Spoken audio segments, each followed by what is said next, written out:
They just shot it. Only days after a U.S. fighter jet downed a suspected Chinese spy balloon, Prime Minister Justin Trudeau has ordered the takedown of an unidentified object flying over northern Canada.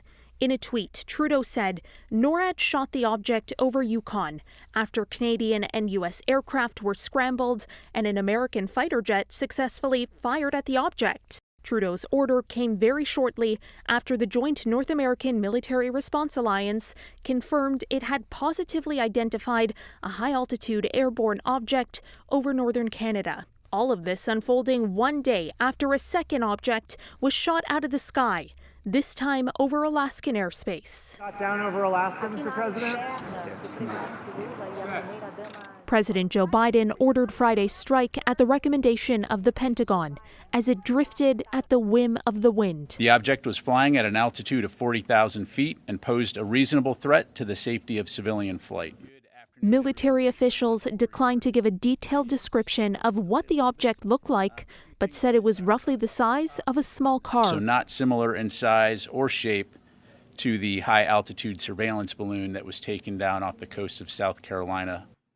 They do expect to recover the debris since it fell on frozen waters. We do not know who owns it, whether it's state-owned or corporate-owned or privately owned. We just don't know.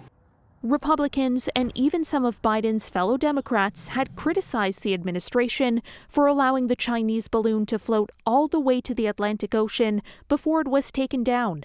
A former Secretary of Defense says the incidents have exposed a weakness in America's ability to surveil its horizon. We have a very good system of ground radars across the Canadian frontier. It's what NORAD uses. I know that during my time and before then, we were looking to upgrade those systems so that we could see further, deeper, lower in some cases. Clearly, there needs to be improvement at this point, given this new vector that we're discovering. The object shot Friday came down off the coast of northeastern Alaska, very close to the Canadian border. Had it continued its trajectory northeast, it could have ended up in Canadian airspace. Prime Minister Justin Trudeau says in a tweet that he was briefed on the matter and supported the decision to take action. For City News, I'm Karen Seolin.